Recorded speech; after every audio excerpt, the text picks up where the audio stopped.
Hi guys, Ben Seong here and welcome to Learn Australian Strength Performance, Learn ASP. Now, in today's YouTube channel, we will be talking about calves. It's one of those muscles where people try to grow them and it just doesn't grow that effectively, especially compared to the amount of work and reps that you put into the activity that you do. Now, why is the reason for this? Today, we delve into two main calf exercises, and I will explain exactly why you need to perform each individual calf exercise to complement each other and how you need to perform them in order to get the gains that you will need to blow your calves up. The first calf exercise we're going to be looking at is one that involves your legs being straight. Now, typically you can do this on a standing calf raise machine. Now, if your gym has one of those machines with a couple of pads that you can stand on, that's a standing calf raise machine where your legs are straight. You can do it there. You can do it on the seated leg press where your legs are being straight. But one of the reasons why you need to keep your legs straight in this particular calf exercise is because the exercise will target the muscle of the calf called the gastrocnemius. Now, Pat here is going to turn around and give us an idea of what the gastroc is. So if you do a calf raise right now, the gastroc are these two heads that you can see right here. Now, these two heads are the external muscles of the calf. Now, there is an internal muscle underneath called the soleus. When your knees are kept straight, your legs are being kept straight, the predominant muscle that you will be activating is actually your gastroc, right there. Okay, so you can see those two heads. Today, we're going to be talking about activating the gastroc on a standing calf raise. So this is a calf raise where typically, again, like I mentioned earlier, if you have the machine in the gym with the two pads, so you can do a calf raise, great. We don't have the machine in our gym, so what do? You can actually perform a calf raise on a block. You can use a step. Some of you have aerobic steps that you can actually do a calf raise on. We have a specialized calf block right here. Now, in a calf block where you stand and do a calf raise, obviously, you can do it without any load. You can hold a couple of dumbbells to do it. But when you do that, you lose balance. We have a way on how we like to load our clients up when doing a calf raise. And this is how you do it. So if you have access to a gym and a cable and you don't have a calf machine, this is a great way of actually performing a straight-legged calf raise. So we put the block right there, attached to a low cable. Pat is going to strap himself up with a weight belt. So this is a typical dip belt.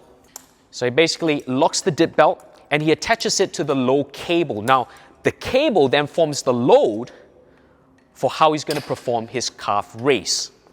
So in this example down here, you can start to see that the tension, if you come around and actually have a look at the tension from where the belt is, it pulls Pat towards the floor. So it works together with gravity to load him up. And this is how he performs his calf raise. One of the things you have to remember in a straight-legged calf raise is aim not to bend your knees. You want to keep this locked and straight. Now, most people tend to cut short their range of movement in the calf raise. They tend to go really, really fast and bounce. You don't want to do that. This is probably why you're not seeing your gains as well. You want to maintain that when you do a calf raise, your goal is to pull your heels to the floor. So that's cue number one.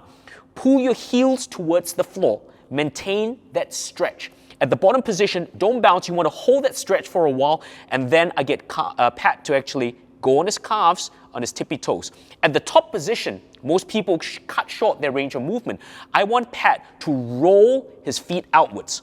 See, at the top position of a calf raise, typically, you roll your feet outwards, and most people miss that. Okay, so you maintain the maximal squeezing, hold that pause, and then come down again, pulling your heels towards the floor, stretch it, and come up again, roll it outwards to hold it right there.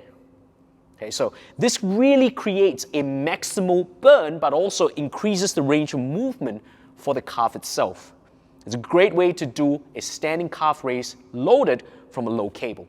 Second exercise we're going to be talking about is a bent knee calf raise. So this is a seated calf raise. Why do you bend your knees in this particular exercise? How is it different from the standing calf raise?